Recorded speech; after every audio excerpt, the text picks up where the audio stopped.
Good evening, ladies and gentlemen. Could I have your attention, please?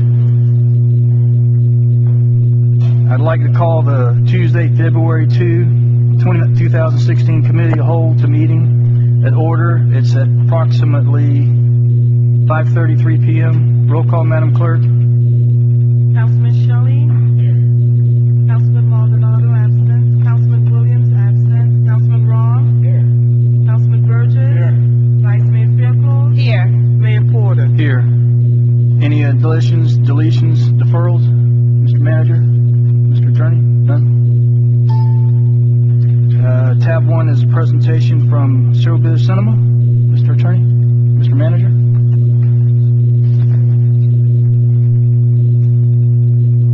Load up. Can you guys hear me okay? Give us a second to get the presentation on.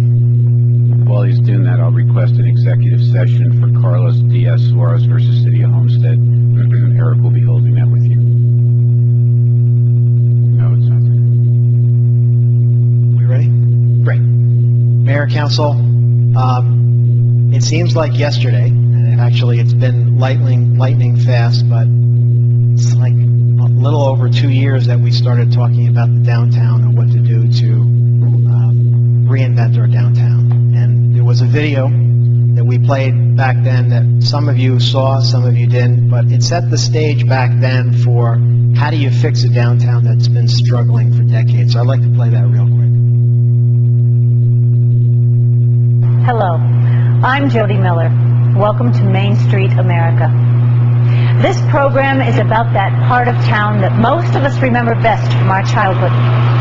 That place where you may have ridden your bike to buy candy or pick up the latest comic book. That special place to go when you went shopping with Mom. Some cities had large green areas with a gazebo or bandstand.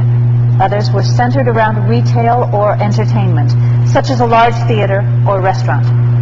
But no matter how different these cities may have looked, they all shared one thing in common. Going downtown, down to Main Street, was important to everyone, both adults and children. I think it's because we have a physiologically based desire for community, and it's found in the biology of human beings as a species. We're a gregarious species. We naturally seek out the company of our own kind, and there's a need to collect as a community and to share activities, experiences, ideas, learn from each other.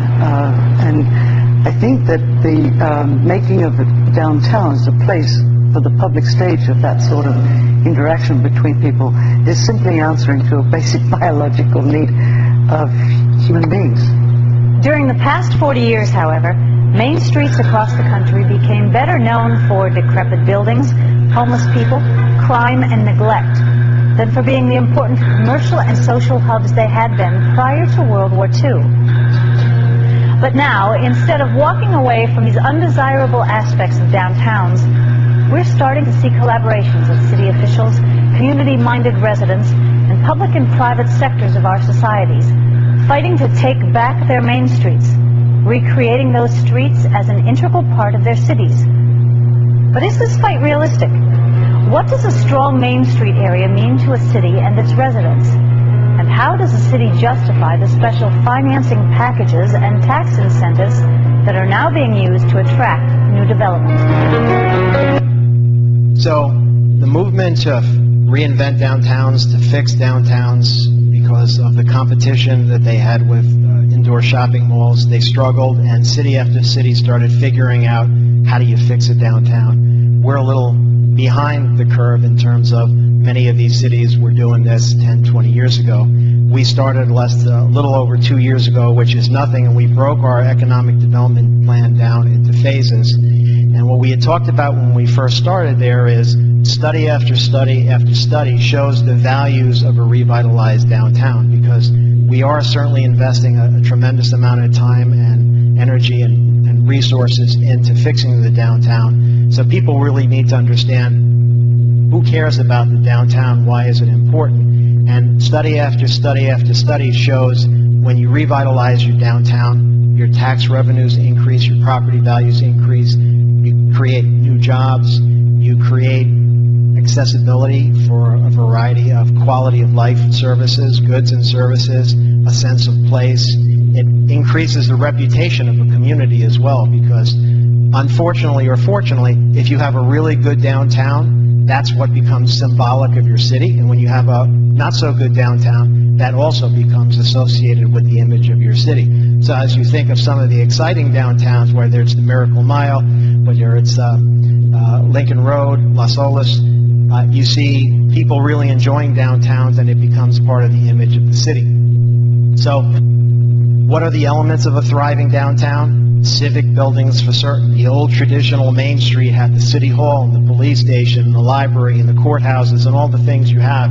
So civic buildings, first thing, sends the message that the government has invested in the downtown, that it's important. This is the center of the civic activities, culture and entertainment, retail, restaurants, tourist attractions, residential, and office. So if you look at what we're trying to do and you look at the map of the city, as we talk about tonight's project, what we're really talking about is Crome and Maori. And so we broke the city up, northwest, southwest, northeast, southeast, and then there it is, right there in the center of that intersection, Maori and Crome. Now, what happens at the center of that if you create something special, something spectacular, something that generates excitement? What happens in terms of the halo effect? The halo effect for us is when you create a center of economic activity, how far out beyond that intersection benefits from this kind of development? And so, halo effect increases property values, creates jobs, improves transportation access, private investment. But one other thing that I would have mentioned, and I'm going to try to be gentle about this, but you haven't had a whole lot of new development on the west side. And so what happens is, as you look at this city, and it's like, what has been happening to this city over time? And what it looks like is East Side has thrived over time with new development, new retail, new housing, and the West Side, almost nothing has happened in terms of economic development, and it looks like the West Side is being left behind. So as we talk about halo effect, what we want to do is make sure that, yes, we create the amenities and the benefits for the West and the East Side, because we have people on the East Side that live here and that support the community and pay their taxes. We also want to make sure the benefits happen on the West Side as well. And so under a halo effect, we believe that the kind of development we're looking at in the downtown benefits all quadrants of the city. So phase one, we talked about, I think we thought, geez, this is going to be a tough, long haul. Phase one, already out the door, and it's been much quicker than anybody had realized. First one was the City Hall decision. This one here, $25 million, three-story building, 80,000 square feet. I want you to look at this rendering, and don't blink when I switch the page, because you're going to miss it if you blink. And here it goes. It's the same thing. We built exactly what the rendering said we were going to build. How often does that happen in government? I'll do it again. Look, that's the rendering, and there's what we built. And so the building is magnificent. Pack your bags, because we're going to be moving within the next 2 to 4 weeks. Right now, the contractor is obligated to present the building to us on March 1st. We're planning for that, so that we're figuring it sometime between the last week in February and the first 2 weeks in March. We don't want to order the movers until we're absolutely sure that the contractor is going to make good on his March 1st date. But that's really the only variable. Right now, the building is substantially done. It's a beauty. We'll have a lot of time to celebrate it later. One other thing is, this design was built in 2009, so other people made the decision on what this building should look like, and then it sat on the shelves, and there was $1 million spent on plans. So as people ask, geez, why this design? It was vetted in the community. People had made the decision long ago, and so the idea of wasting $1 million for plans and starting from scratch, and by the way, from the time The first bids came in 09, which is 18 million. It cost 25 million, so every year you wasted on development would meant the cost would go up as well. So important decision made. City Hall done, couple of weeks, we'll be in the building. Seminole Theater, you've all lived this thing. Community decided this. Your leadership made this thing happen. Voters approved it. They gave us the money, and lo and behold, there we were in October. 1,000 people waving their batons, the confetti. It was an amazing event. As you all know, we've had 3 shows so far, 4 shows actually, and so far the reviews have been great, and it was fantastic to see USA Today. There it is, Seminole Theater, South Dade's hotspot for the performing arts. So we're starting already to see reputational shifts. When you get attention from USA Today, very good sign for the downtown. Next one is the police station. This one was approved. The rendering is here. The voters approved this by 74%. The contractor has been hired. The contractor has been working, and we're already, in a day or two, they'll have topped off the 3rd floor. So this thing is moving very rapidly. We promised that we were going to deliver these things on time, on budget, and so far we have been disappointed. And we're very proud of the staff and the people that we've hired to make sure that these things have gone nice and smoothly. You open up the paper and you see other cities that are doing projects that are, littered with controversy, and so far we've been able to avoid that. Finally, knock on wood, the lawyer is always nervous when I say something like that, but that's rightly so. Okay, the 4th item on our list of phase 1 was the trolley. We've had over 12,000 riders. We're in our 3rd season, and the proof of concept is there, and that is that if you have an attraction, people will come. And so we have people coming, and it's been a very nice proof of concept. So there it is, phase 1, well on its way. Nothing much more for us to do than just finish it off. But by next year at this time, the police department will be just preparing for move-in as well. Maybe in the summer of next year. Okay, so here we go with phase 2. What's interesting about phase 2 is I think all of us thought phase 2 was going to take a little time, because the central to phase 2 is, number 1, finding funding for a parking garage that we need for a variety of things, and also attracting somebody from the private sector that'd be willing to come and invest in our community. And as you know, when we went to Las Vegas, it was only in May that we did that, and we were there on a national level with all those vendors and all those cities, and we knew we had our work cut out for us in terms of getting us to a place where we could attract new investment. Phase 2 starts off with the concept that Homestead has some deficiencies, and one main deficiency is that a lot of people who work here work in places that it takes a long time to get to by car. And so they love living here, but the commute is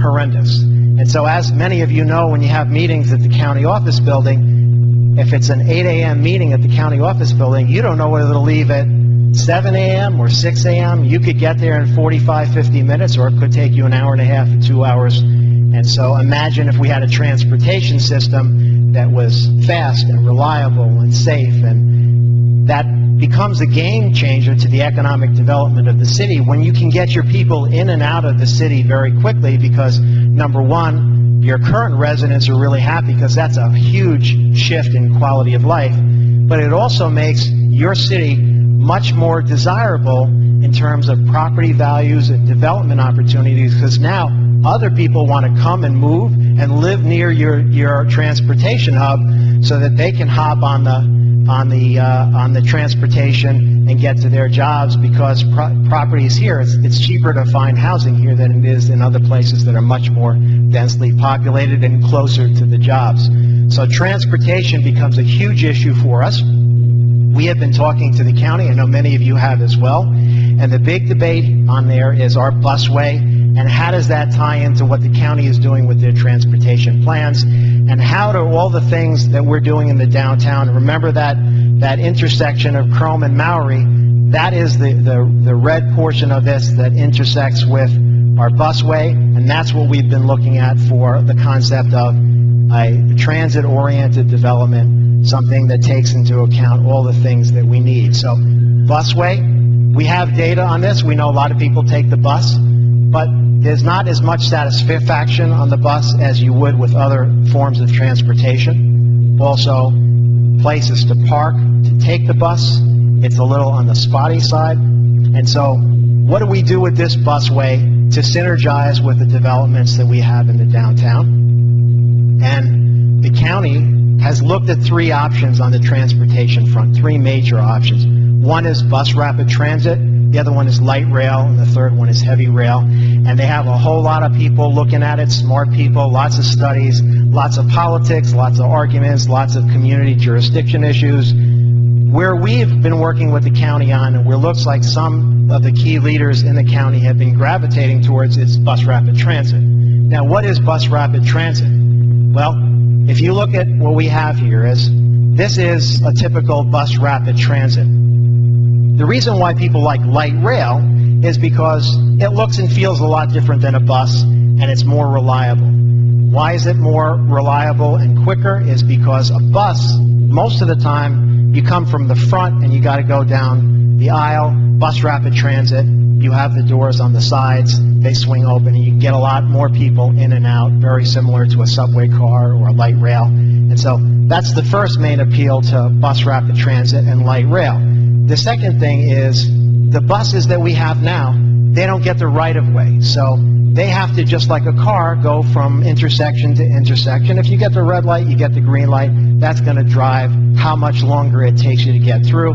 Where traditional light rail and rail, they always have the right-of-way. They don't have to stop for anything other than the traditional stops they have at the various stations. So bus rapid transit is the cheaper version of light rail, and it looks and feels like light rail, but it's rubber wheels, and it takes advantage of a system and an infrastructure that's already there, which is your busway. So your busway, there's not much to do there. All you have to do now is get a station, and you're going to have to do stations all up and down the line throughout Miami, make the proper connections, and deal with the traffic lights so that the light rail gets the right-of-way. Now, a couple of other things is, this is right now the county's view on bus rapid transit and where the potential routes are. They already know that our bus route takes you from Homestead to the Dadeland station, and then from there you have other opportunities. But they have a lot of other communities to worry about, so they're really thinking through what the routes are, what the best solutions are, what the costs are.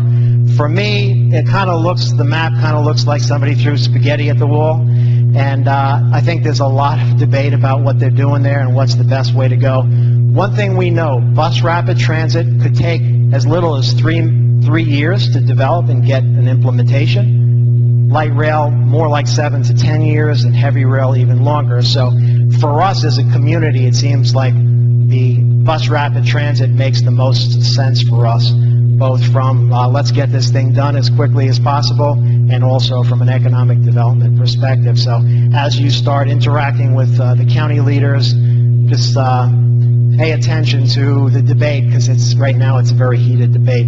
But even after you get past the busway, if they implement bus rapid transit, you're going to see through major corridors, they're just creating spaces for the bus rapid transit to go where it has right-of-way, and they're integrating it into the road system. At least that's the plan. So for us, if you look here at our block, look how close we are to that busway. And the idea would be, first, in order to make this thing happen, you need a park and ride system, and there comes the garage. We know already through our parking studies that we have a need for parking in the downtown, and we also know that from another study that we did on transit, if we have parking, they will come, and that we will be able to increase substantially the use of the busway with a parking garage that's close to a station, and that is even before the shift to bus rapid transit. And so this is just kind of an idea of, if you had a garage close to the busway, and you had a little transit center where you could go in and you buy your tickets and get schedules and that kind of thing. Also with garages, there's a whole lot of ways you can construct garages, and the thing that we're gravitating to as we start finalizing plans for parking garage is integrating the parking garage with the downtown so that we have street level retail, we have a garage that's kind of hidden from other things as best as we can, and it really fits within the downtown historic district. Here's a good example of what a side station is, and this is just one example, but the county is also considering center stations.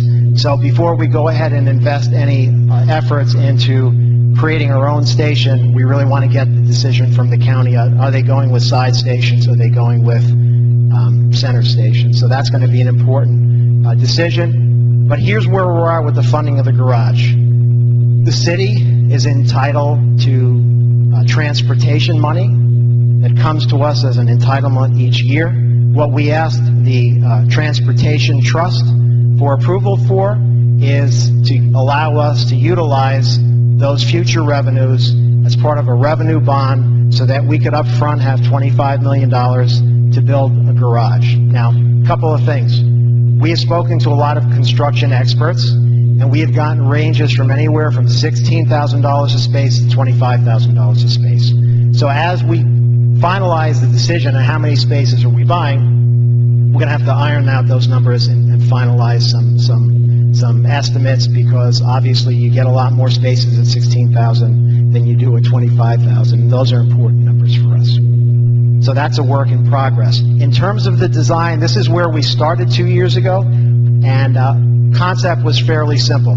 We'd love to have street level retail, we'd love to have a movie theater, we'd love to have other retail, and of course we want a garage that's integrated into the site.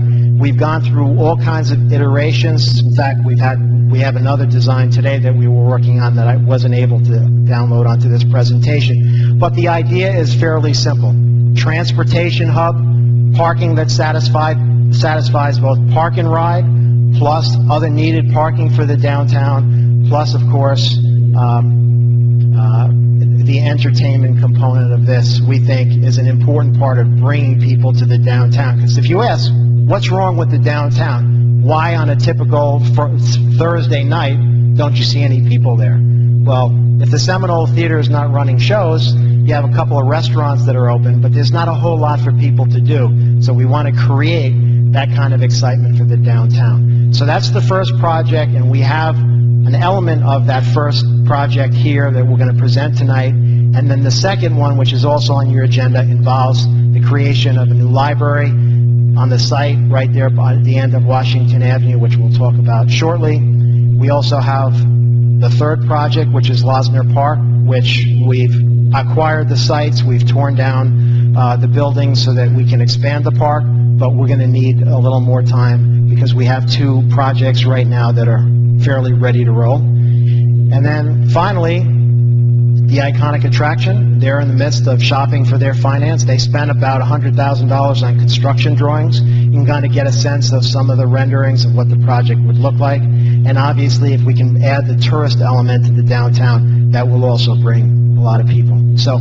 that is phase 2, and we'll have 2 projects to talk to you about that tonight. When you look at phase 1 and 2, you're really talking about roughly $100 million investment in the downtown in a very small area, which we think will create the critical mass. And then finally, what is phase 3? What are some of the potentials for phase 3? Well, one idea we have, and they may be mad at me for putting this on the screen, but this is an idea we have for the business incubator site across from City Hall. Student Center, Miami-Dade College, get the students out to the curb as much as possible so they become integrated into the downtown experience as well. We want the students, they have over 10,000 students at the college. We want them outside, we want them walking the avenue, we want them shopping and eating and going to entertainment opportunities. And finally, assuming bus rapid transit works and we start, all these other things start coming together, we know a downtown revitalization plan is not complete without residential housing. People who want to live in the downtown, enjoy the downtown experience that's happening all over the country, and places that have a really nice transportation system are finding housing springs up right next door. So the whole idea is a new downtown. You all committed to this 2 years ago, burned through phase 1 pretty quickly, And then you went to, some of you went to Las Vegas, the city booth. Thank you for funding this effort. Thank you for joining us. Thank you for supporting it. And there we went, peddling our wares, asking for retailers to consider our city. And lo and behold, as we're there for the 3 days, some guy by the name of Kevin Mitchell passed by our booth. Josh dragged him in, followed by Begonia, followed by Gemma. Next thing you know, we had a meeting with him the next day, and here we are. Who's Kevin Mitchell? He's the CEO of Showbiz Cinemas. He is a third-generation movie theater operator. His father, in fact, created Cinemark theaters, went from a small chain to 5,000 screens nationally. Kevin worked there a good portion of his life and went on his own and has created something that they're very excited to talk to you about. Kevin came down, toured the city, was very impressed with the efforts that you've all been doing to create a new downtown. Kevin gets the vision. He sees the potential for the downtown. We went to Texas, looked at his facilities, and we discussed the potential to be bringing to our site a very exciting project. And so I thought it'd be best for the Showbiz team to present what they have planned. And with that, Kevin, we got Chris from Showbiz. Kevin is here to answer questions, and feel free to switch over. Oh, good.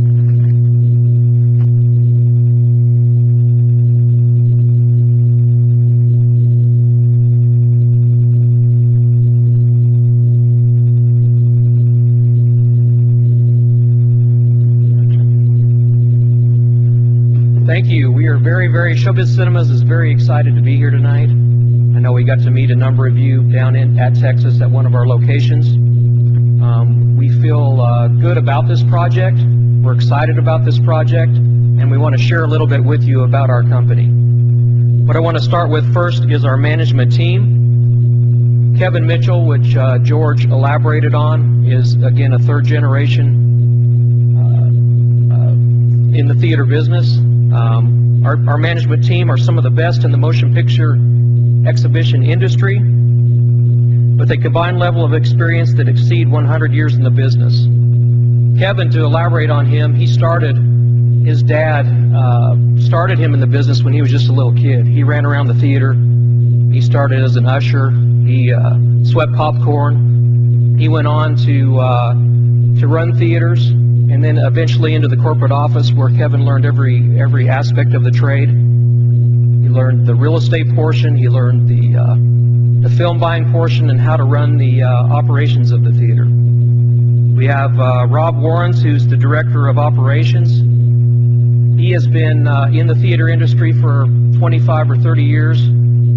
He is award-winning in theater management and operations. He also was involved in the rollout from 35 millimeter to digital. That was a big undertaking a few years ago, and he was very instrumental in that process. Greg Ellis, who is our CFO. Greg comes from, he is a licensed CPA. He is also, has worked for Movie Tavern for a number of years, and also, we're just really lucky to have him. Movie Tavern was purchased and sold, and Greg became available, and we were very, very lucky to have him. Julie Mitchell, who is our director of programming. Julie is Kevin's wife, and she's basically been in the motion picture environment all of her adult life.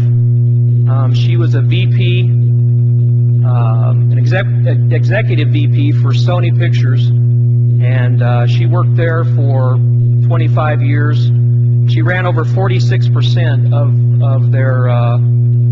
of their East Coast company, along with the Bahamas, Puerto Rico, and the Caribbean. And then you have me there on the end. I came on the construction side. I'm director of construction and purchasing. I started my own company years ago and started building theaters. I came along with Cinemark, and they had me come on board to basically open their new facilities. I worked for them for 18 years, and And then I went to work for Kevin about a year and a half ago to run his construction and operations department.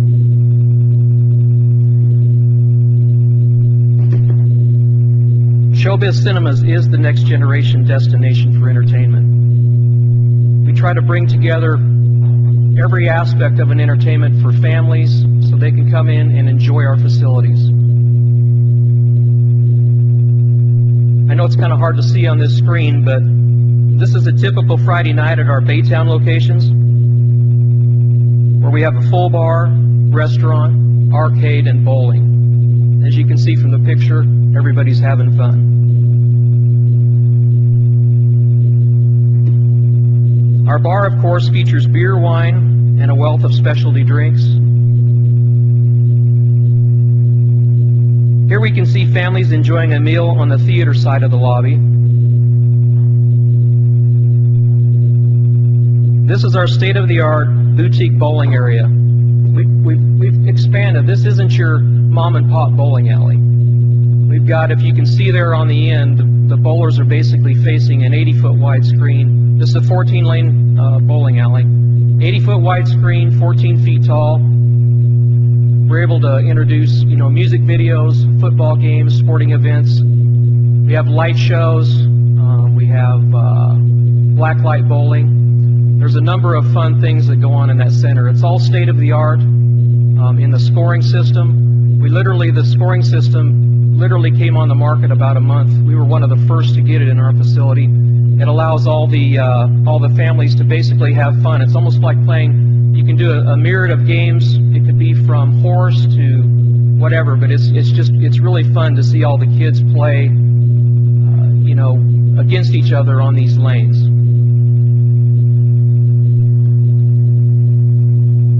Showbiz Cinemas offers a wide selection of premium food and beverages from a menu that will entice every appetite. This is a couple of our items that we're showing on our menu currently.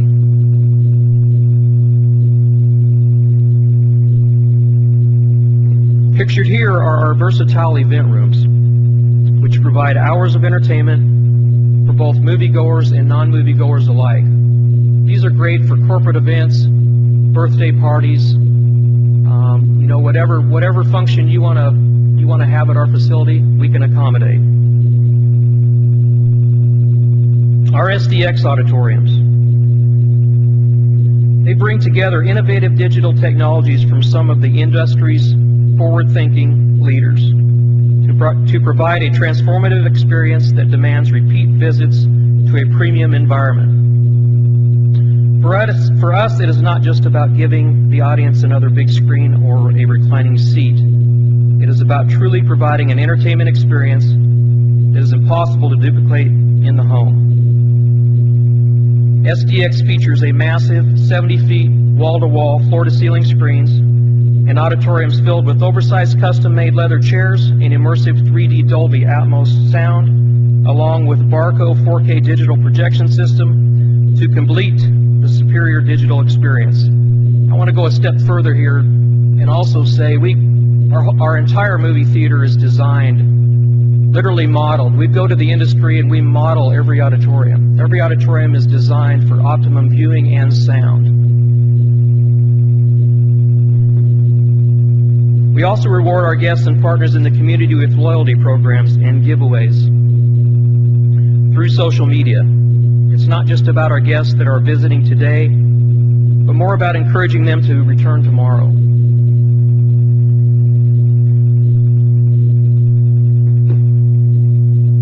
No, I missed something. Sorry, I missed one there.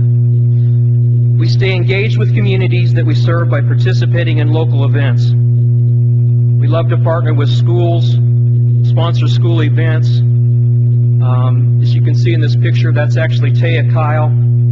We had her out at an event for American Sniper when it debuted. It's also the author of American Sniper there. We also have other celebrities living in town. We just had one out for the Revenant presentation at our Waxahachie Theater.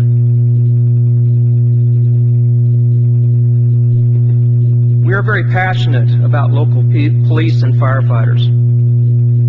At Showbiz Cinemas, they never pay for a ticket, We want as many firefighters and police in our building at any given time. We also support local schools by offering free tickets to straight-A students, as well as, which would be important in this environment, we also offer military discounts.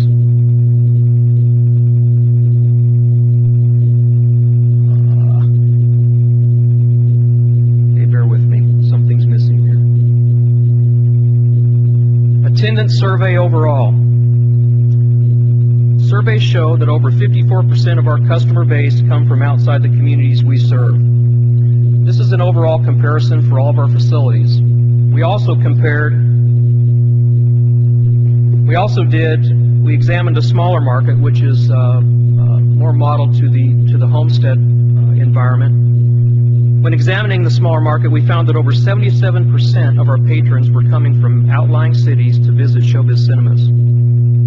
This simply means that some are passing other theaters to get to us, but this also offers a great opportunity for the city and to bring people from outside the city to enjoy your city and to spend money in your city.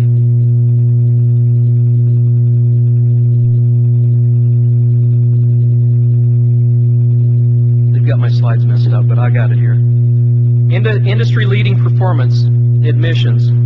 This basically shows that Showbiz Cinemas has continued its steady increase in admissions since its inception. Our company was started by Kevin in 2007, and we continue to grow every year. Industry-leading performance in attendance. Our total attendance also continues to see steady growth.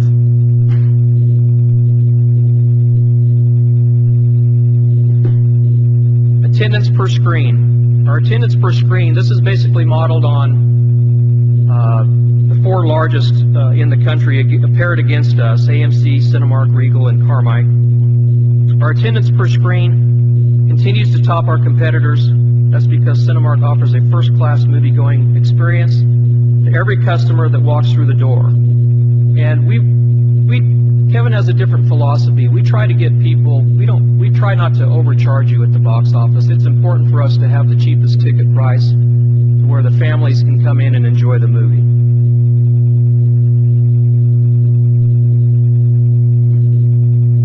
Company-wide admissions were up 17% at our Showbiz Cinemas locations in 2015, while the industry saw an increase of only 6%.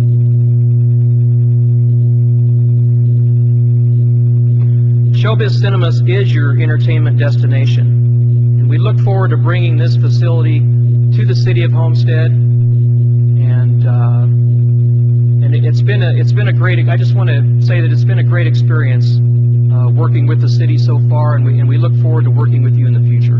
Thank you. Mayor, Council, I just wanted to mention a few other things and then open it up to questions.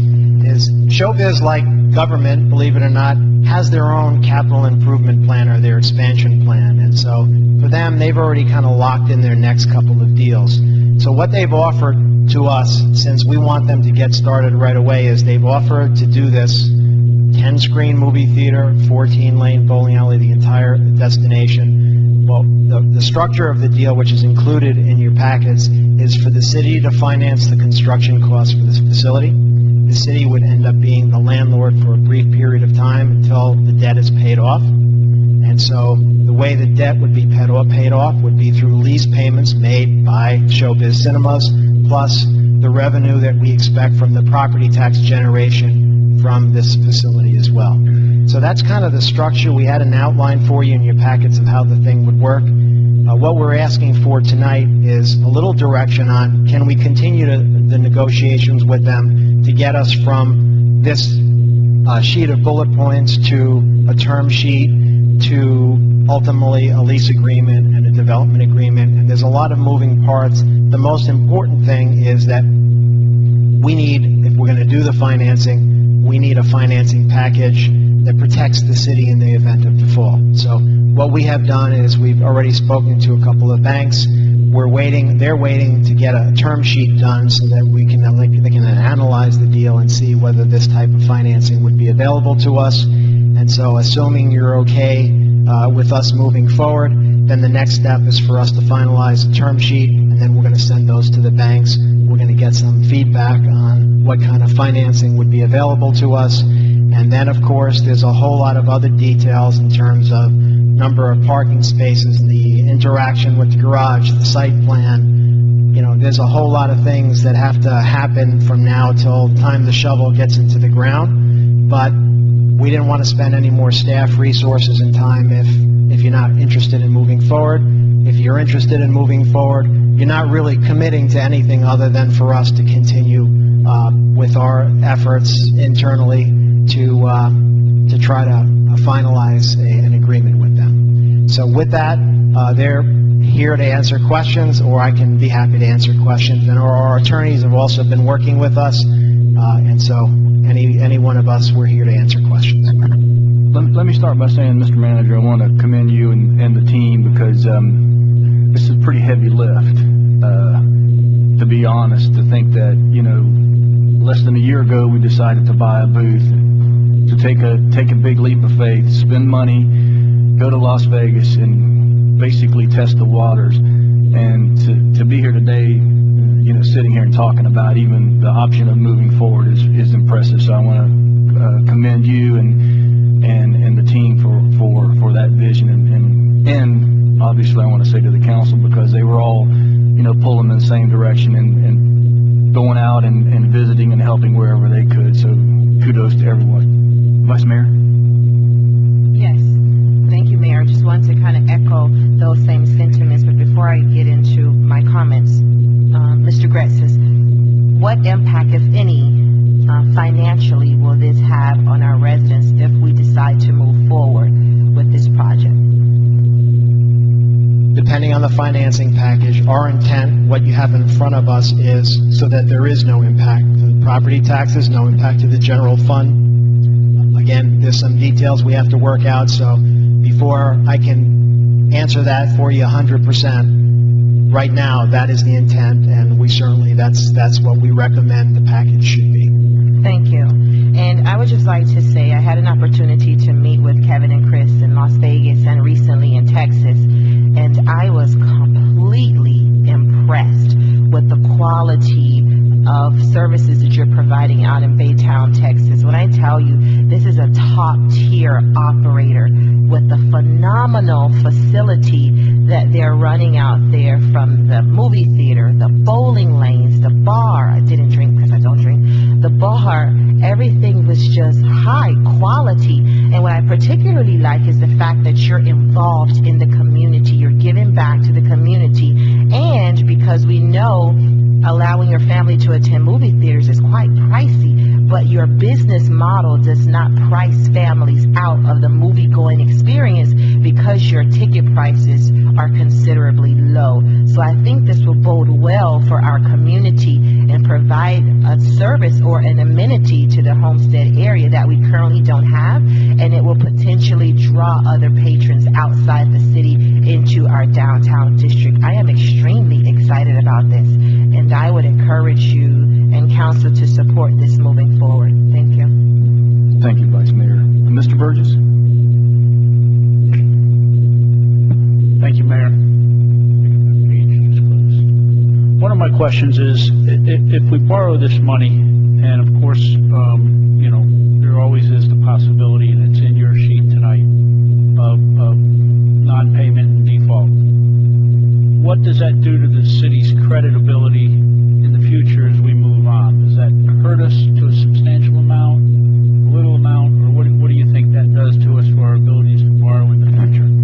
I can tell you that a final answer on that is going to come once we have a financing package to propose to you. What we've asked the banks for is for the city, upon the default, the way that the bank is satisfied is with assuming the lease between us and Showbiz and then taking over the facility. And so that's what we've asked for. What we want is no liability to the city. And so that's what we're waiting for. They're waiting for the term sheet, and I can better answer that question, whether we can obtain that or not, once we move forward and finalize a term sheet and get some feedback from the banks. But what we said to them was very clear, is We don't want to be responsible for paying back any of the construction money in the event of default, and also we don't want to have our credit damaged as well. And then your last bullet point here says the lender, if there is a foreclosure or whatever, that the bank would be able to take the building back. Now, if we're intertwined with other businesses, and new parking garages or partnership and all that, I guess that those details will have to come later on from the bank again also. Right now, the current concept is at the conclusion of the term of the loan, or sooner if they pay early, is for the property, which includes our land, to then be turned over to Showbiz. In the event of a default along the way, the issue of how the bank takes back the building and what they do with it is an important piece to how we plan the site plan, because we already know we want to build a garage. We know we have the funds for the garage. We also want to make sure we have street level retail. So we're going to need to make sure that our pieces to the puzzle are still functional in the event that the movie theater doesn't work. And hopefully both of those points that I've raised tonight would never be considered, because what I've seen, and unfortunately I wasn't able to travel to Texas with some of the other folks, but from everything that Mr. Gretzis and those that have traveled have told me what a great operation this is, and hopefully I can make it out there. So those aren't points, but I did want to make sure that, there's going to be some clarity brought to me on those. And congratulations, Mr. Gretzis and the entire staff for getting this together. Like you said, less than a year ago, we were just trying to figure out what we were even going to do in Vegas. And today, here we are with a plan. So I look forward. And one thing, if I can add, is that something like this doesn't happen unless everybody's all in, right? So it's supporting the funding for the booth, supporting the vision, going out there, participating, getting the community on board. So the downtowns that are really successful start like this, with a council that's unified, that's active, that's out there displaying leadership. And so this catch, and this is a big catch, is just as much your catch as anybody else's, and the community has really benefited from your leadership of being all in and taking the risks that it takes to make a fantastic downtown. Well, I'm all in on this again tonight. So my idea is move forward, do whatever we got to do, and bring us back. I'm sure you'll bring back. I know with all the hard work and due diligence that you do, what you bring us back will answer the questions that are raised here tonight, my questions or anybody else's, and I'm sure it'll be the best deal there is for the city. So thank you. Mr. Shelley? Thank you, Mayor. Yeah, I just kind of echo some of my colleagues' statements tonight, and one is just to confirm, which I know was stated, that this isn't, we're not pledging general revenues, that this is PTP funds, transportation tax dollars, and that you guys were able to go up and speak to the trust and able to convince them to let us pledge that moving forward. So I just wanted to make sure that that was clear, because I think that's where some concerns or where any questions I've gotten to date have been about, was where are the funds coming from. I share my colleagues' concerns about the default. I think for me that's going to be the biggest term, and so moving forward, as we get those terms, that's going to be the key for me, making sure that there's as little liability or risk as possible for the city moving forward with this project.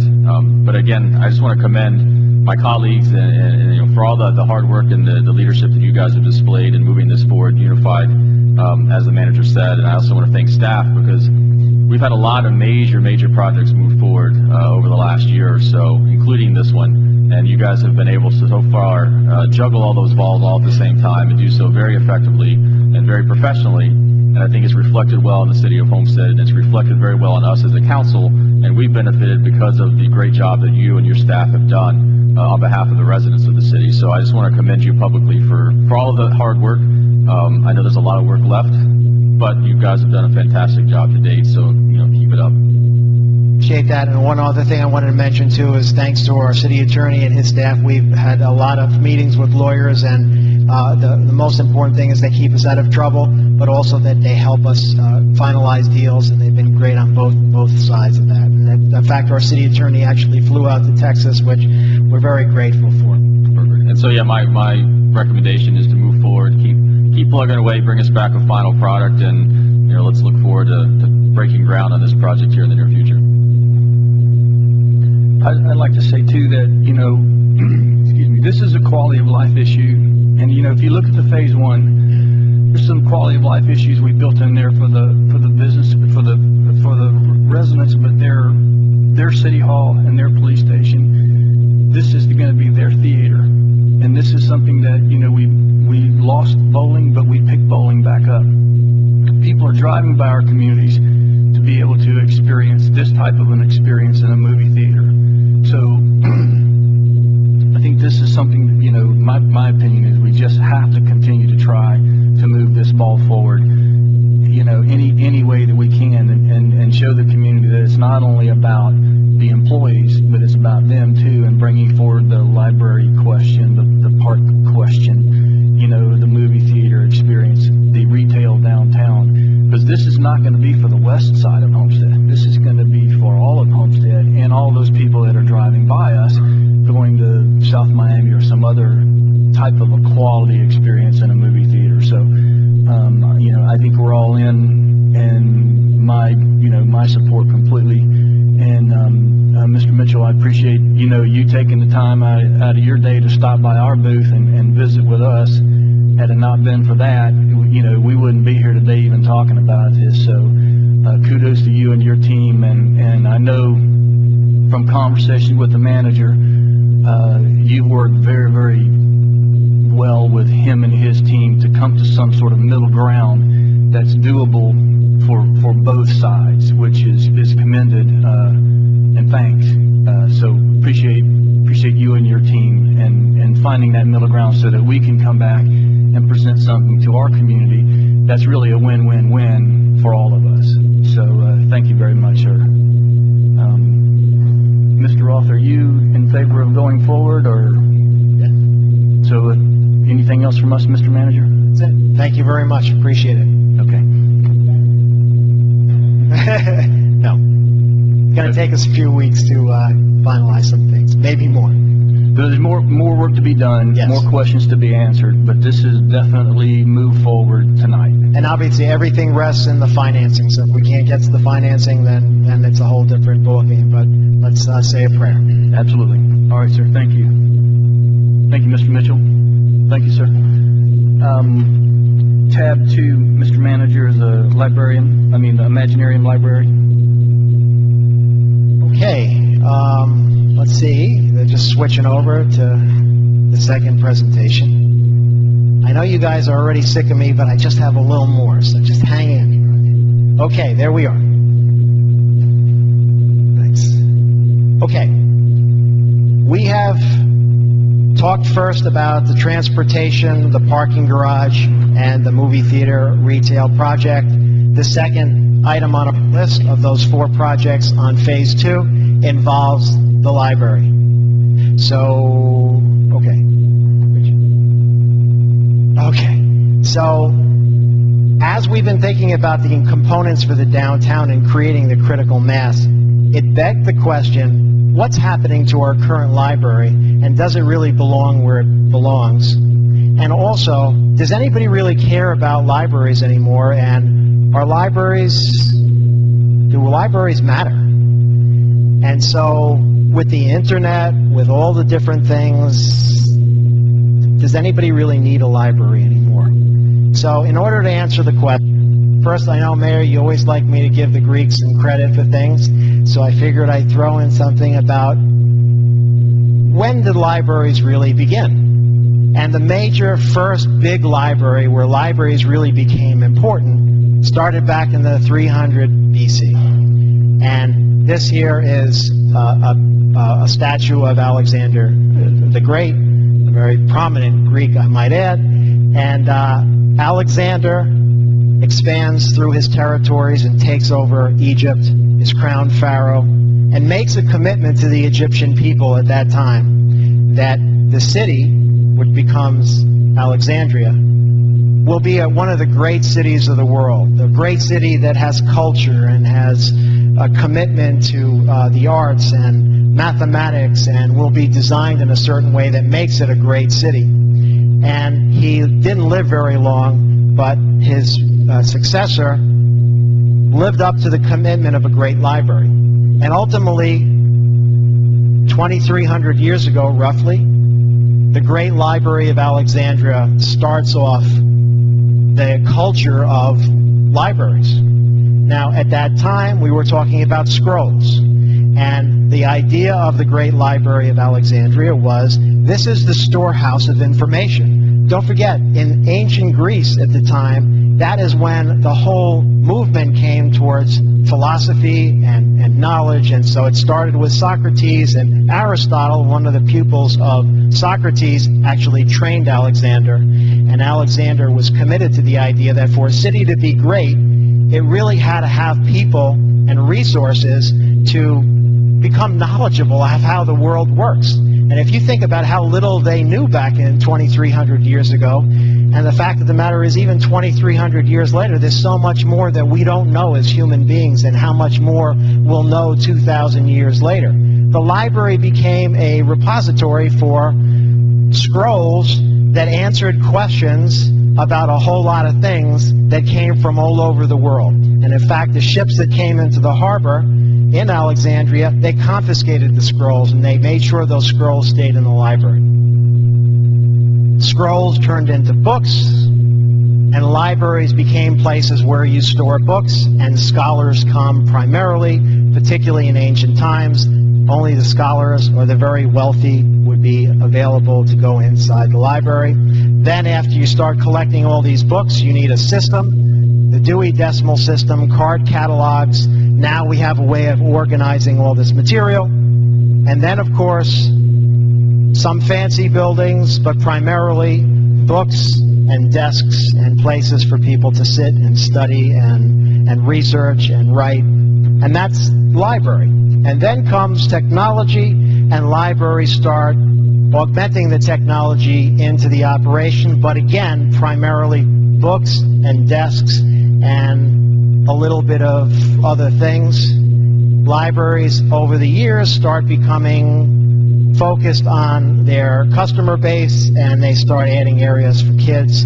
They start adding services such as story times and ESL programs, because as you look at the libraries now all over the country, libraries have become important havens for resources for immigrants who come here not knowing the language, not having the ability to get a job. And so libraries become important for people who need additional assistance, a safe place where they can learn and get assistance.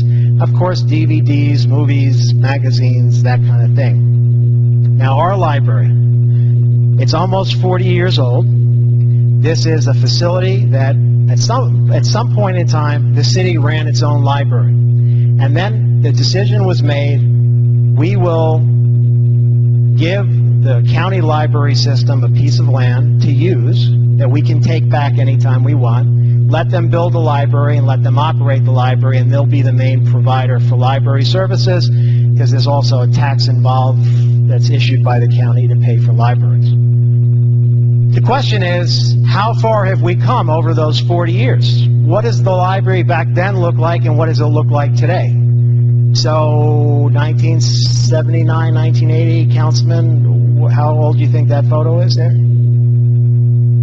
How old? Anyone? Anyone? It's today.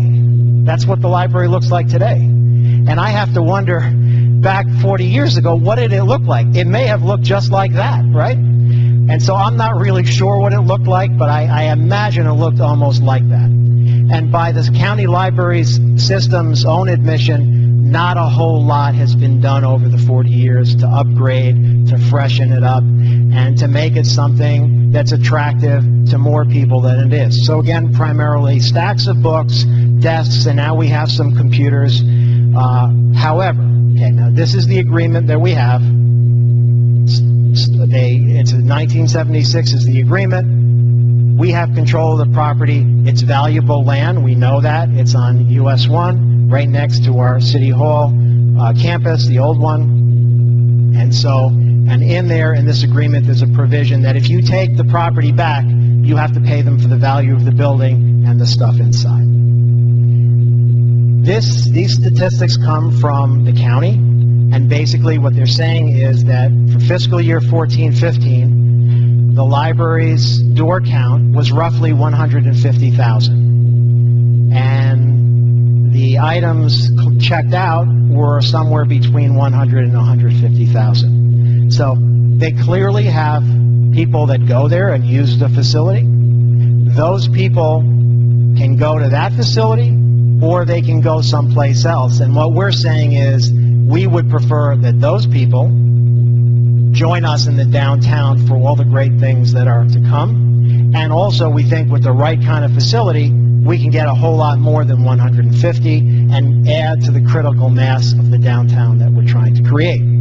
So Pew Research tells us a few things about the library, because I've had conversations with people about library, and I think libraries are starting to get, well, I'd say they're on the back end of the compliments. They're not really, people aren't as excited about libraries as maybe they used to, but Pew Research has been questioning people about libraries for a while, and the latest survey that they did in 2015 said people in general want a library to help support the local schools, to serve special constituents, whether it's veterans, it's immigrants, people, senior citizens, people who need service.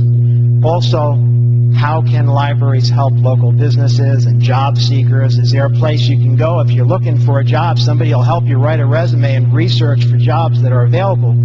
Bear in mind, the digital divide still exists. There's a whole lot of people that don't have technology available to them. So imagine you don't speak the language, you don't have access to computers. Where do you go? In this city or in this county, the library is one of the first places you would turn. That's free, mind you.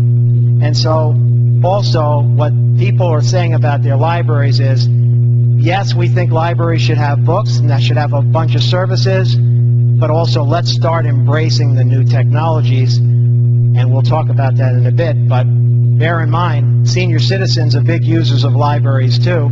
Senior citizens at some point won't have the luxury of not being able to use technology. They're going to have to learn just like everybody else, and plenty of them are learning already. I know, because my father calls me all the time saying, how do I get on the internet, how do I get my email? And so they're all learning, and they're happy to learn, but a library is a place that's very important to embrace the technologies. And of course, by embracing technologies, we mean we have a footprint of space, and if you fill it all up with books, there's not a whole lot of space for anything else. So kind of starting to come to grips with the fact that maybe you're going to need to etch out a little space for other things beyond books. Oh, and by the way, I was shocked to learn, the county told us, they have in that library over 90,000 items in their collection. And so, by their own admission, they're saying maybe it's time to start thinking about thinning some of those things out, because they know through their own data what's selling and what's not selling. And this is just one line. I know it's hard to see. I can barely see it too. But it's, in essence, the question was, should libraries move some print books and stacks out of public locations to free up more space for things such as tech centers, reading rooms, meeting rooms, and cultural events? And opinion is growing on that. Thin out some of the collections, create more space for other things. And by the way, as you think about the history of libraries 2,300 years ago, shifting from the model of we go there, we read books, we write, and we study, to now we engage and we create new things, I think that really is the next phase of what libraries need to be. And so we think it's time to reinvent the library. We think we have a fantastic opportunity to take the library to the next level and become something that no other library has become. And we think we're nimble enough, we're creative, we think we have great leaders here on this dais and in the community to help us take the library and turn it into something completely new. And thus we came to the decision to bring forward the Homestead Imaginarium Library.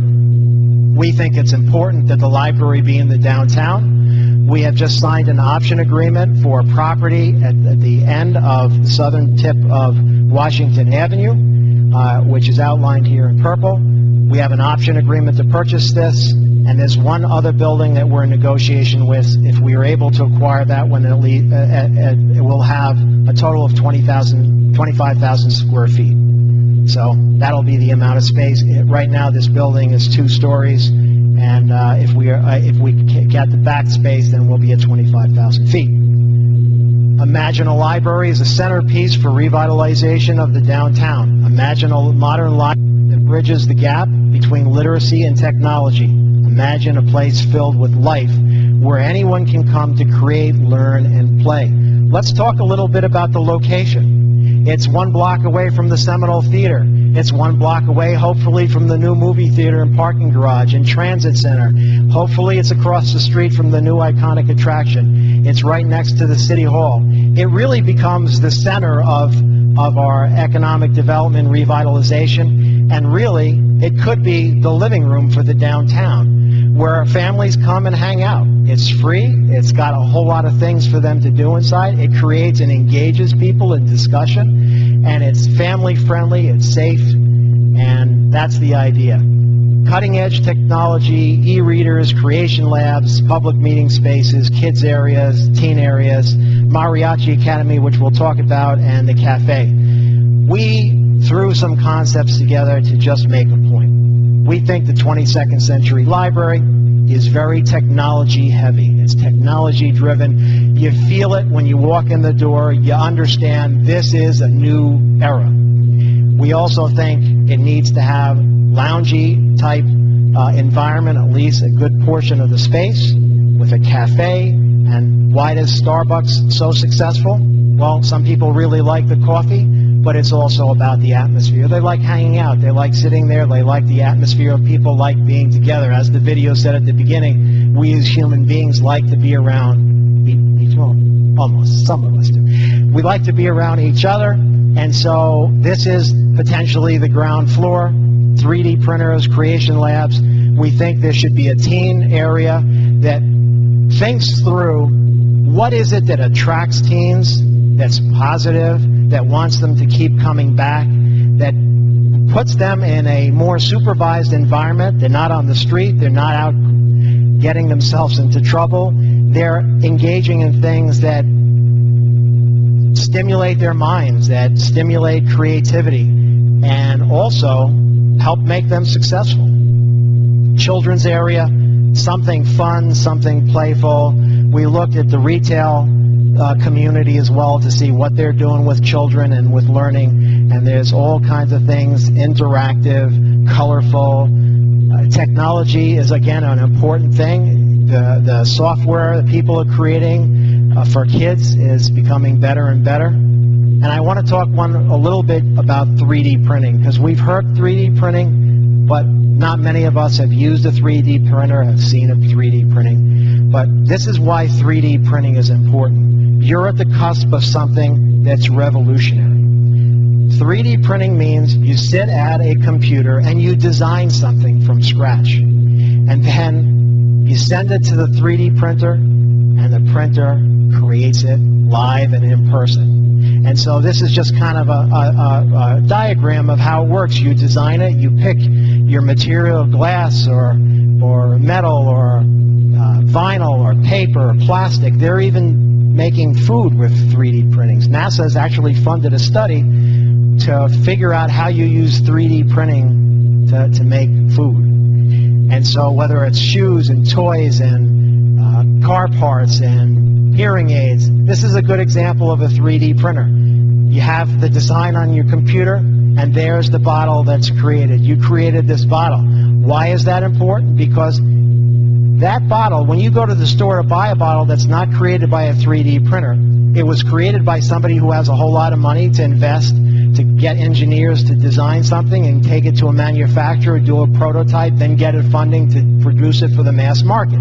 That's the old style of manufacturer invention and design. Now, you could have invented that design yourself. You could have gone to the Imaginarium and come up with a better idea for a bottle. And now you can go ahead and sell it on Amazon. And the proof of this is go on Amazon, type in 3D printed products, and you're starting to see people make their own items and sell them on Amazon. So what are people creating? They're creating all kinds of things. You know, you go in for an iPhone case at the store, somebody may have a better idea for an iPhone case, and they can do that from a 3D printer and sell it. We know prosthetics.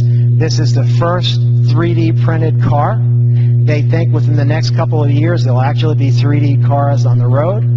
And so that's 3D printing. And by the way, you think about opportunity for people who don't have you could be brilliant in coming up with ideas, and you could come up with the next big idea and now be a major success on Amazon, creating revenue just by uploading that onto Amazon. Coding is another thing that we think is important, particularly for our teenagers. There are now hundreds of millions of mobile devices in the marketplace, and they're all run by apps, and everybody is coming up with the next best app, and some of the app designers are making millions of dollars thinking about what we need as customers and coming up with something that'll solve our problems. So imagine our teenagers being able to go to the teen area and learn some coding and creating their own apps.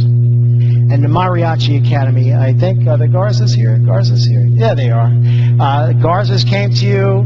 They asked you for support for the Mariachi Academy. Their first year, beautiful story in the Miami Herald, very successful year for them. And what we're saying is we think the Imaginarium needs and the downtown needs the Mariachi Academy. Celebration of Mexican culture, space to open up the horizons for people who may have a talent for this and see it being practiced and learned and also performed in our downtown to stimulate more activity. And by the way, imagine a downtown Friday and Saturday nights with a whole lot of people walking in the streets and eating at the restaurants and having mariachi outside.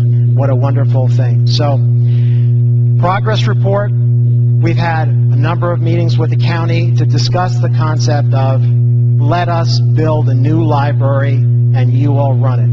The first thought we had about a library is maybe we should just build a library of our own and run a library on our own, but they get tax dollars to run libraries, and we thought if we can have a win-win relationship where we build it, like the current agreement, that it either works or it doesn't work, we can terminate the agreement. But hopefully if we can have a dual vision for this, where we create the 22nd Century Library together and they run it so that we don't have to have any impact on our general fund.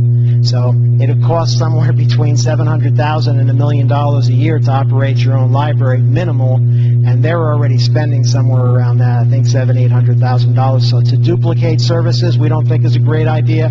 Also, the technical aspects of library and librarians, they have the experience, we don't. So we really think if we can reach an agreement with the county, they have given us a preliminary green light, which is we like the concept. The devil is in the detail. We really want to negotiate an operating agreement with you, make sure we're all in agreement of what we're actually going to be building, and then the agreement would have to come back to you and to the county commission, and then assuming we have our funding in place, then we go to construction drawings, and then we're off to the races.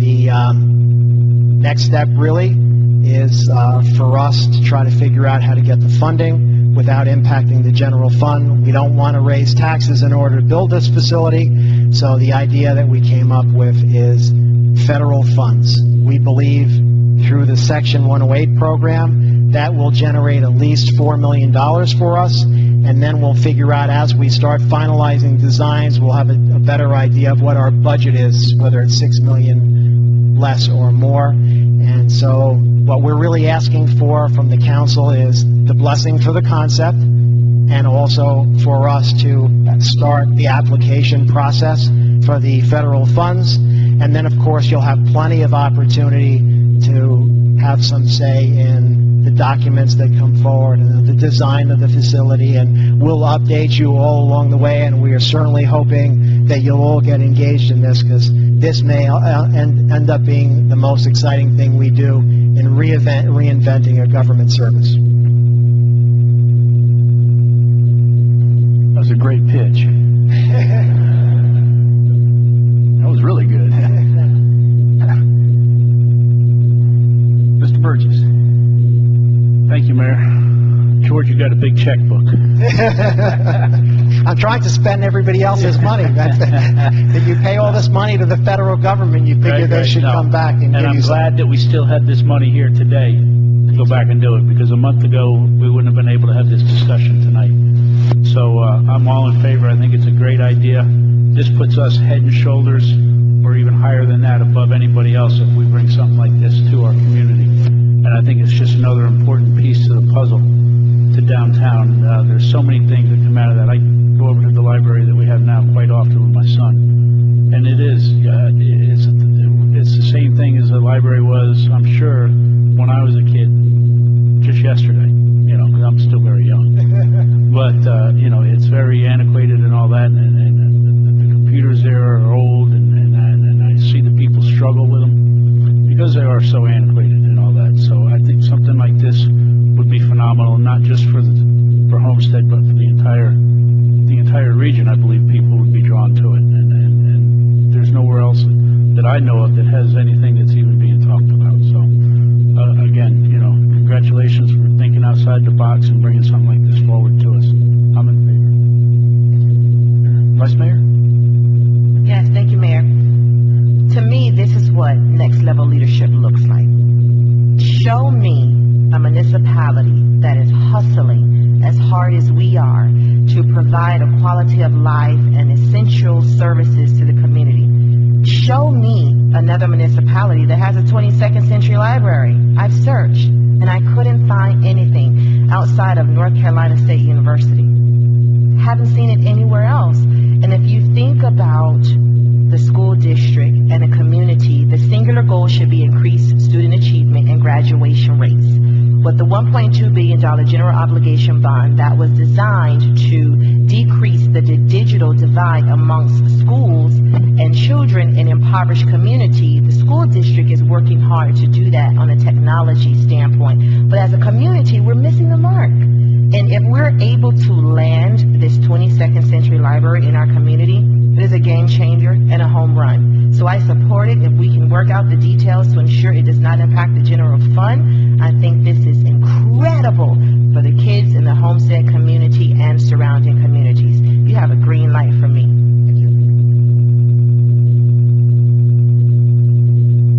Mr. Shelley?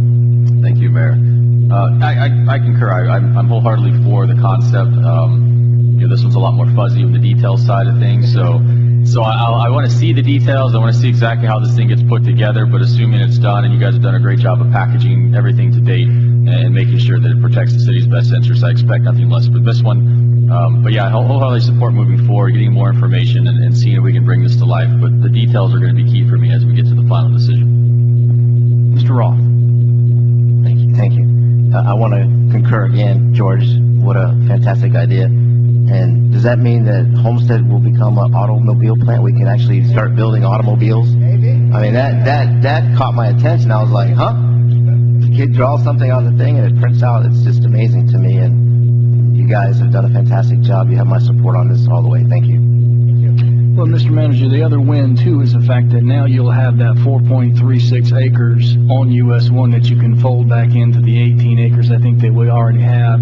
So you'll have a much larger site, much more valuable site when we go forward with, the concept of redeveloping that site. So, I think it's great to free up that property on US 1 because the library no longer fits in over there. It's a retail corridor. It belongs where you're talking about putting it. So I think it's great, and I agree with all the comments of council. It's a great thing. It's a great thing for us. Mr. Burgess? One last comment is we're looking for funding, and Vice Mayor Fairclough hit on it.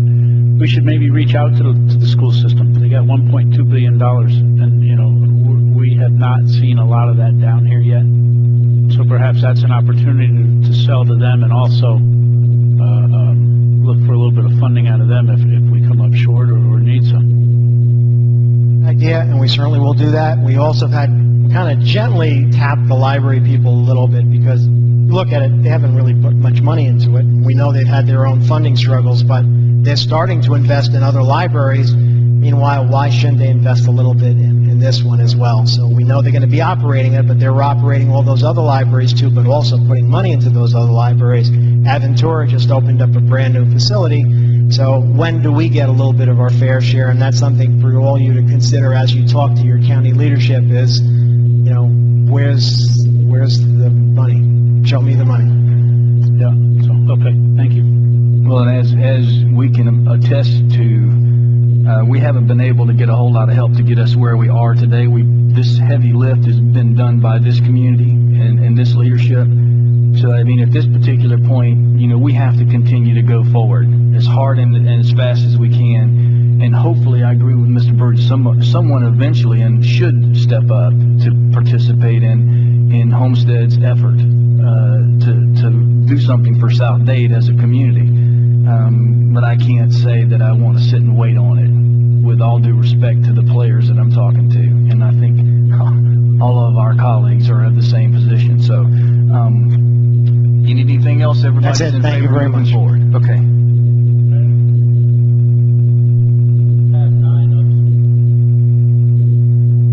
Any objection to moving tab 9 up? Okay, Mr. Manager, let's go to tab 9, which is a waiver of fees.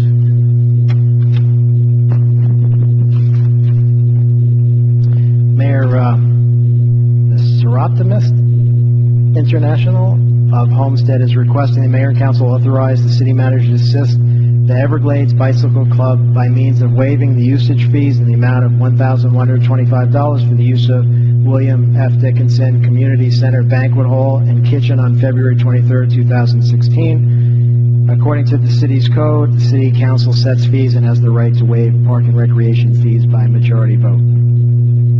Questions from council? Mr. Burgess? I'll just make a comment, Mayor. I've been called on this, and this is a totally free, no charge to anybody that comes to it, educational program about human trafficking. And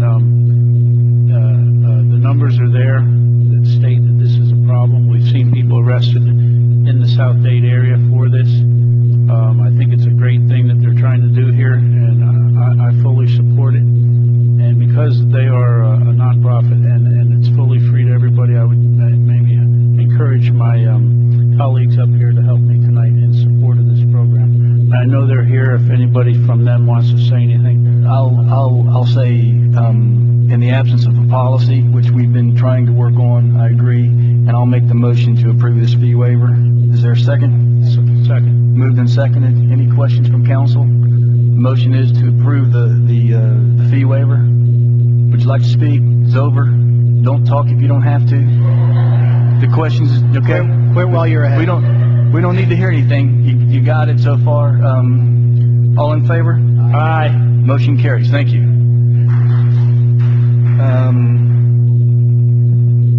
Okay, let's go back to the agenda. Tab 3 is the Tatum Park. Mr. Manager. Mayor, the city of Homestead has been leasing Tatum Park since January 1964. The city has maintained the property insurance and landscaping, but has not utilized the park for any recreational purpose.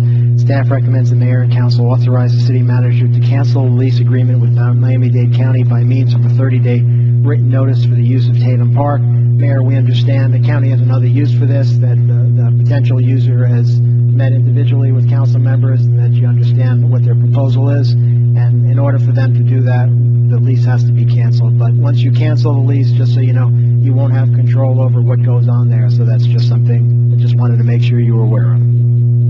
Any questions from council? What's there now? Is that the old bicycle? Mayor, just I'll let you know, it's just an open space right now. To give you a little feedback, it was never put in our master plan, because if you look at the contract with the county, anything we put on there, it becomes the county's property. So that's one reason why we never did anything in that park and just leave it open space. And we feel that it'll save us, of course, maintenance and also the insurance. Okay, fine. Any other questions? Is there a motion to, do you need a motion or just want, you need a motion? Is there a motion to recommend the manager take the agreement, cancel the lease agreement? Move it. Is there a second? Moved and seconded. All in favor? Aye. Mr. Manager, I have to leave. I'm going to ask the Vice Mayor. Oh, we need a quorum, okay. Tab 4, approval of minutes. Is there a motion? Move it. It's moved and seconded. Any final comments? All in favor? Aye. Tab 5 is the maintenance agreement. Mr. Manager? Mayor, bid number 201604, landscaping maintenance, will be for the purpose of mowing, weed eating, edging, weed control, shrub hedge, trimming, tree pruning, litter and debris control, chemical pest control, mulch and fertilization of all city lots, parks, right-of-ways, medians, and alleyways. The initial term runs from March 1st, 2016 through September 20th, 2017, providing the successful bidder agrees to maintain the same terms and conditions. The contract could be extended for an additional 3 years on a year-to-year basis if mutually agreed upon by both parties. The annual contract cost is $537,067.69 and would be allocated as listed. Staff recommends Mayor and Council approve a motion to award bid number 201604 for citywide landscape maintenance to the lowest responsible bidder, Superior Landscaping and Lawn Services, in accordance with the bid tabulation as provided on Exhibit 2. This contract covers landscape maintenance of city lots, parks, right-of-ways, medians, and alleyways. Questions or comments from council? Okay, I can't tell. Councilman Burgess. Thank you. I've got a couple different questions here. I guess to Mr. Maytan, since it's his area. How do you explain on the Group 3 split properties, their bid is so much lower than the others on that one particular one? And then again, also on Group 1, can you, I don't know, I guess both of the companies that bid have been here before. One's currently here, one was here prior to the company that we have now and knows a little bit of the work scope. Can you explain to me how they can come in so much lower on those two bids and then come in higher on the other one? Is this just a matter of juggling numbers to make it look good, or? Councilman Burgess, I really couldn't answer that question. That would be up to the landscaper to answer their own question because they set their own pricing. So I couldn't tell you how they pay their overhead and stuff like that. So that would be a question for the contractor itself. The other concern I have with the bid, with using these folks for everything, is it seems that all of their replacement costs are at least double, sometimes even triple, what the other folks are charging. So I've got a lot of questions here. So somebody needs to step up from this company, I guess, if they're here. Can I answer that question, Mr. Burgess? Answer a question. I'd rather hear from them first.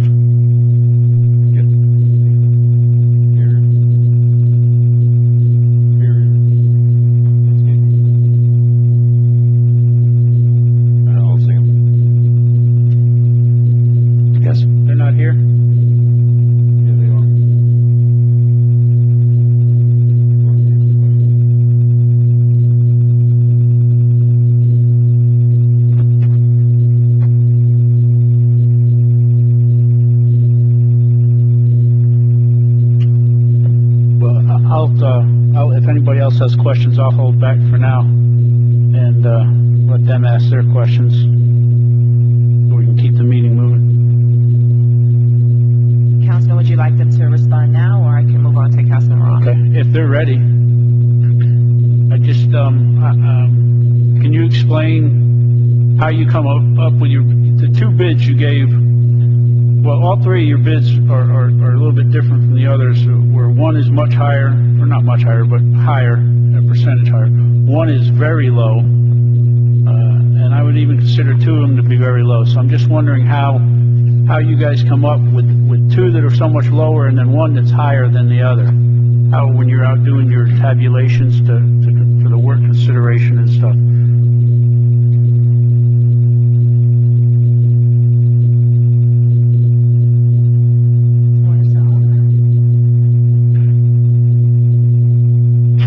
Well, I wish he was here, because since he's not here tonight, I'm not going to be able to support this bid. Well, unfortunately, I don't have the spreadsheet with me. I don't know how he came up with those numbers. Otherwise, I will be able to explain it to you. Thank you.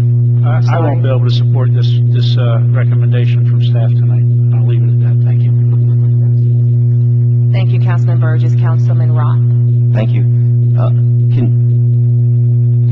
Do we know what the amount of this contract was in the previous 4 years?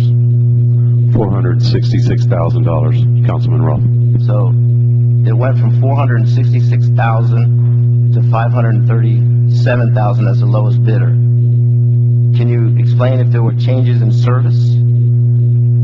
Councilman Roth and Vice Mayor and council members. In previous meetings, council has had concerns on how the landscaping was looking. We all know that we had tremendous rain this year. The original contract was only 21 days of cutting. I upped it to 29 days of cutting out on a new contract.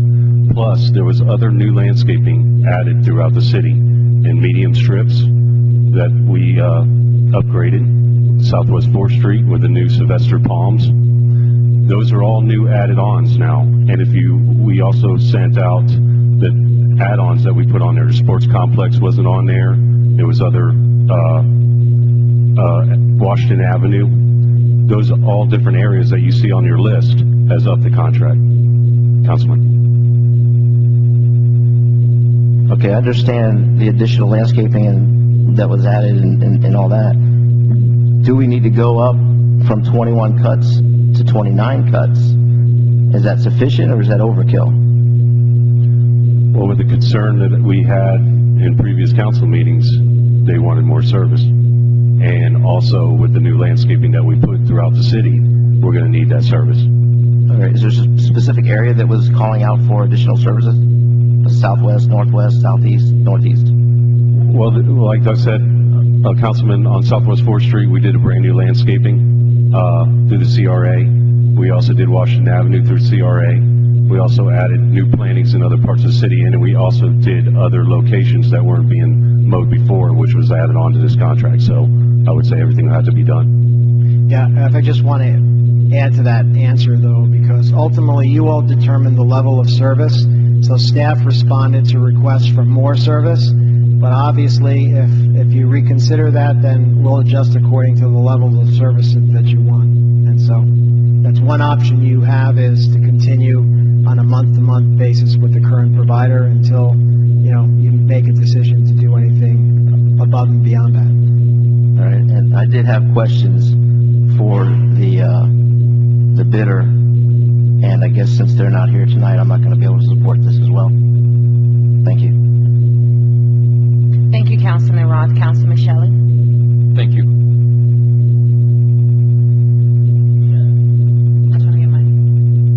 For me, I'm kind of, indifferent between all the bidders. I mean, as far as the level of service is what I guess I'm most concerned about, making sure that whoever comes on and takes on this contract does a good job. And so the city will present well, because we did have some issues where medians were being overgrown, and you would drive down and it wasn't just tall grass. I mean, it was like knee-high grass. I mean, it was pretty bad. A lot of the shrubs had died and didn't get replaced and things of that nature. So it did start to have an effect on the way even the US 1 corridor looked when you drove into Homestead. So it went from being a very good-looking landscaping to now somewhat mediocre landscaping. So for me, that's the key. And I'm indifferent. I'll go with wherever the majority of the council goes tonight, with whichever company. However, I do have a question as far as from a legal standpoint, and that is, what are our options? So, we've had two people tonight say that they wouldn't support the current lowest bidder. So what are our options as a council if that ends up being the majority's decision? What can we do and what can't we do, because this was a formal bid? The council essentially has three options for this evening. You can, I'm sorry, it's on. Okay. I'm a little ill, and if my voice cracks, I apologize. You essentially have three options for this evening. You can reject all of the bids and start from scratch, in which case, as the city manager mentioned, you would continue on a month-to-month basis with your current provider at the current level of service until you made another determination. You can award to the lowest bidder, or you can award to multiple bidders based on the lowest price, because the bid was divided into service areas. Multiple contracts could be awarded. Okay, so you're saying because it was split into three different sections, you could mix and match within those sections of the lowest here, the lowest there, or wherever. But would it have to stay lowest, or you could just randomly choose? No, it's the lowest. It's still the lowest. It's the lowest number you have to go through. So it's either all lowest. either reject it all, accept the lowest, or accept the lowest in each individual category. Correct. Okay. Now, was there a local bidder preference at all on this one? It did fall within Councilman Shelley, through the manager, unfortunately, the second highest Valley Crest was not within the 15%, so the local vendor preference did not apply. Okay, thank you. Thank you, Councilman Shelley. Councilman Burgess. Thank you, Vice Mayor. I did want to go back to Dennis. I didn't mean to shut you down totally, but on your answer on the, I think you wanted to try to answer about the buying of shrubs and stuff like that, how they were so much more. I think you may want to answer that. Yes, sir. Councilman Burgess, what I want to do is clarify the supplement pricing from the contractors is kind of like if we had to do some sodding or add some more plant material to a new area, we would use their pricing that they give us. Since we noticed that this bid from the vendor came back very high, what my option is, as the director of Parks and Rec, I would just bring that out for quotes and give everybody a chance to give me the lowest bid. So I wouldn't have to use that, sir. Do you think then that we would run into problems like they would, if things didn't do well or didn't grow well, they said, well, it's not our fault because you didn't use our product, you used somebody else's product? Well, I guess we could be running into a situation like that. Yes, we probably could, but the situation is as long as you're doing your job under the maintenance contract, we shouldn't have no problem. Thank you. Thank you, Welcome, sir. Thank you, Councilman Burgess. I have a question for clarity. You indicated that we would have to go at the lowest bidder, but I thought it was the lowest responsive and responsible bidder. Yes, that's true, and there were of the 4 respondents, you had 3 that were deemed to be responsive. 1 was deemed non-responsive. I believe they did not file their bid bond. So they're not a responsive. During the procurement process, they were already deemed non-responsive. But there have been instances where we did not approve a contract from a bidder that was the lowest because we didn't deem them responsive. But the 3 remaining have already been deemed responsive. Well, not necessarily. Or have been deemed responsive by staff. They met the bid requirements. Based on your requirements. Well, not based on the... Not necessarily mine. I have a question for the representatives from Superior. If you can come back up, please.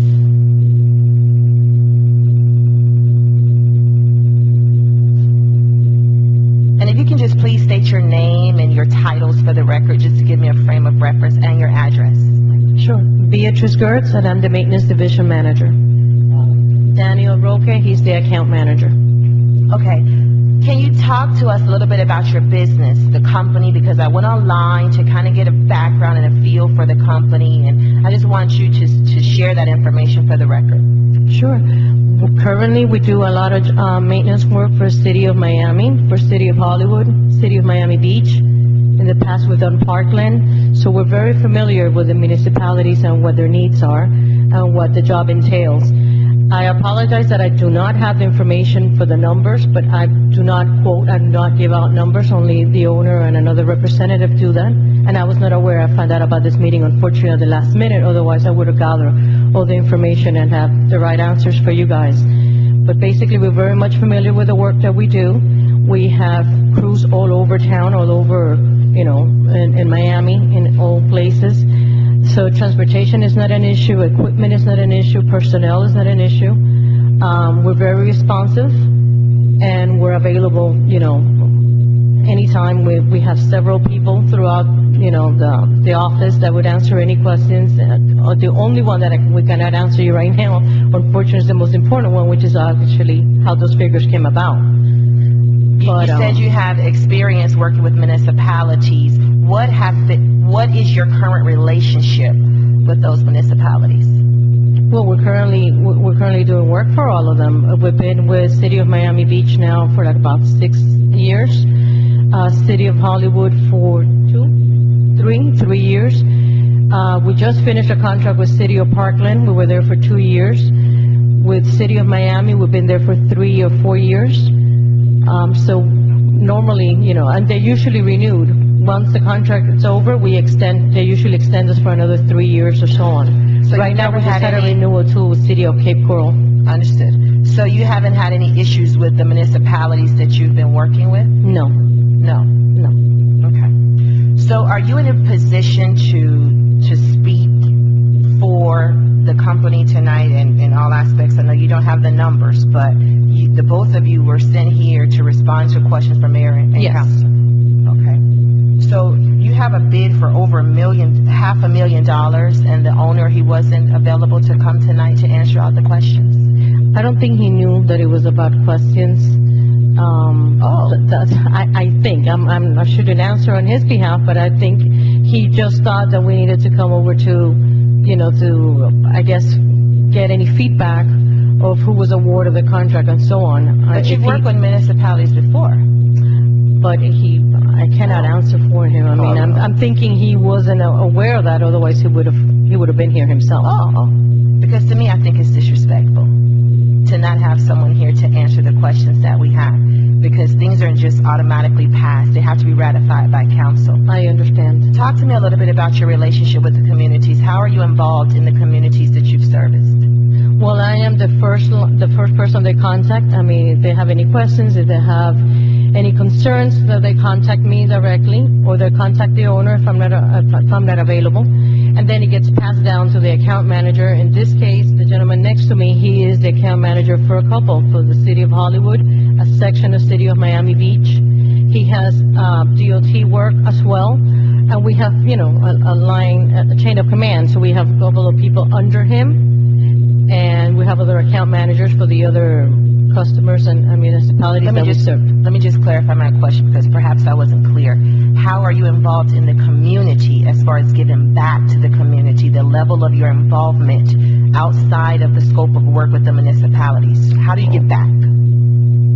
At the current moment, I'm not aware of we having any other involvement outside of the work. Okay. Thank you. I have no further questions for you. Just a couple of comments.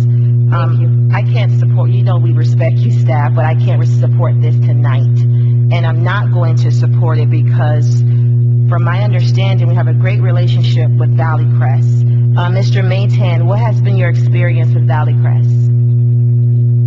My experience with Valley Quest has been a great relationship. Anytime I had needed response on anything, any kinds of quotes, any kind of repairs, they've been there right away.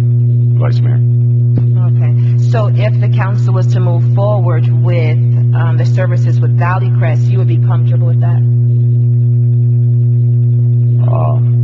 Vice Mayor, of course, it's your all's decision. I'm just the one that handles the contract, but the one thing I'd have to say is that if we stay with the same contract, there are going to be areas that are not covered. That's going to raise. We're going to have to get with Valley Quest to work on these services. Okay. Well,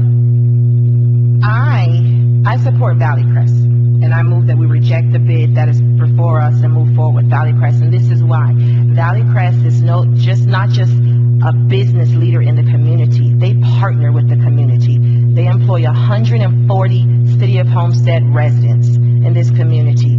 They support nonprofits. When I needed a company to support high school students going off to college, I called Valley Crest. Valley Crest answered the call. They provided laptops and gift cards to every single child that we recognize at our council meeting that were going off to school. They have a host of events that they participated in. So this goes beyond a business transaction, but they are a community partner. We are completely comfortable with them. I am comfortable with them. They're in my district, and I'm not going to pull the rug from underneath a very reputable and quality company within the Homestead community. So with that, I am not supporting the recommendation tonight, and I move that we support the bid from Valley Crest. Madam Vice Mayor, if I could just add, the way that this was done, and the reason that the council, as Matthew explained, the reason the council has limited discretion within this process is because it was done by a bid. And the council really has to either accept the low bid or reject it. Reject it, right. And I see that the council may want to consider factors here. other than price, which is existing relationship with the city, involvement in the community, a bunch of other factors. The bid process that we went through is not a good process for you to evaluate other factors. So you really don't have the ability to award to Valley Crest tonight. You do have the ability to tell staff to reject these bids, to go out through an RFP process, and I think that staff has a better feeling now of the some of the qualifications in terms of community involvement, and then during the interim, Valley Crest would continue to perform the services, and then the staff would go through a different process that gives, an RFP gives you more, it's more subjectives and gives you more options to look at community involvement and those kind of things, whereas a bid process really doesn't. So if you're, here are several, at least two, if you want to not want to award to the low bidder tonight, I think my recommendation then is that you reject all the bids. The Valley Crest contract will continue on a month-to-month basis, and direct the manager to go out for an RFP process, whereas some of these other factors that the council feels are important can be considered. Thank you, Mr. Attorney. And just outside of what I mentioned, I echo the sentiments from my colleague, Councilman Burgess, with the replacement costs. I had concerns with that also. So it goes beyond Valley Crest's involvement in the community. It's just with these numbers and the response rates. Valley Crest is 20 minutes. Superior Landscaping is 4 hours. And they're not in our community. So that is why I moved to reject the bid tonight and direct the manager to move forward with the new process. Councilman, I just wanted to allow Councilman Shelley to Yeah, no, he covered everything. Okay. He covered what I was going to ask questions about to make sure. Yeah. Okay. Is there a motion and second? All in favor? Aye. You have direction? Okay, so this is going to appear on the council agenda as a negative recommendation. It'll be the same item beyond to the council, and then you'll formally reject the bids at the council meeting because you can't take any binding action tonight. Thank you. Next item, motion to place car 1694 on council agenda, SmartNet renewal.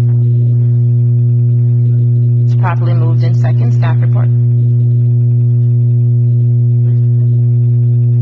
Vice Mayor, the Police Department uses Cisco equipment for ITS's network and communication systems. Cisco SmartNet provides for availability of current software updates, fast and extensive technical support when needed, and replacement of services components if any fail.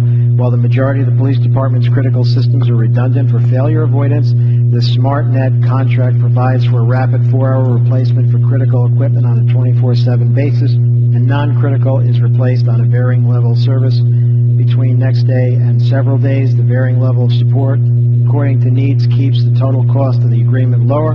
This maintenance agreement has been in place for many years, and this is a request for an annual renewal of the current equipment. Any new equipment is always purchased with a 1-year SmartNet provision so that all equipment in use is covered as required.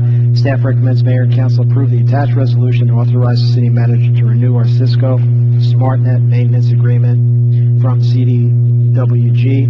This purchase is made in accordance with National Joint Powers Alliance number 100614 CDW. The cost of the contract is $28,860.17. Question, comments from council?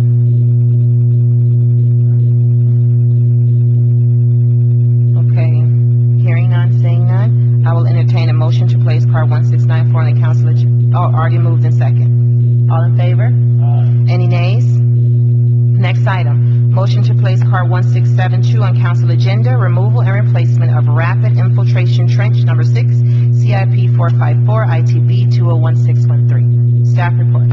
Staff requests Mayor and Council authorize City Manager to award bid number 201613, removal and replacement of rapid infiltration trench number 6 to the Redland Company in the amount of $119,000. This project is part of the City of Homestead's Capital Improvement Plan, CIP number 454.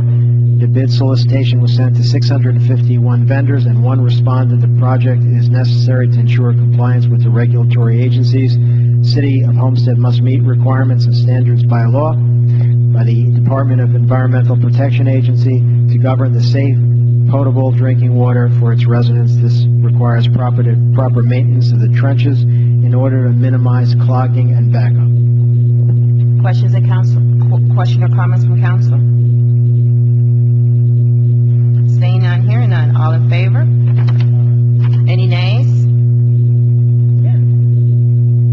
Oh, wait, I didn't make a motion? Oh, okay. Sorry, I'm on a roll here, trying to get out of here. Properly moved and seconded. Okay, all in favor? Any nays? Next item. Motion to place car 16... Oh, no. Wrong one. Motion to place car 1684 on council agenda, dry prime diesel pump.